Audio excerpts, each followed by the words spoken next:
গেছিলাম বেড়াইতে। তো আজকে সকালে আয়া দেখি তালা ভাঙা।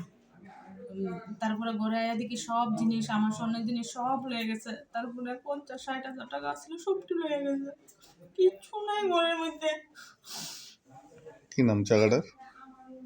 পূর্ব গোকুলনগর। পুলিশ আসছে ঘটনাস্থল? পুলিশ আছে। কি মনে হয় আপনাদের কে ঘটনা এই করতে পারে? মানে কি কমু, চুরি করছে, মানে আমি তো বাড়িতে আছিলাম না, মানে কিতা কইতাম গো। কি নিছে বাড়ির থেকে? আমার সব বালা, নেকলেস, আমার বিয়ের সব জিনিস, আমার মেয়ের চেইন, তারপরে আমার শঙ্কু বান্ধানি, আংটি, কানের ৫ জোড়া কানের, তারপরে বালা, সব কিচ্ছু রাখছে না, সব লেগে গেছে ঘরের যা আছে। কি নাম বাড়ির মালিকের? সঞ্জু দেবনাথ। কি করে জানে? টিএসআর। এই এলাকার যদি পুলিশের টহলদার থাকতো তাহলে কি এরকম ঘটনা ঘটতো? আমার বাড়িতে চুরি হয়েছে, ঘরের ২টা গ্রিল ভেঙে সেরা এরপর ঘরে ঢুকছে।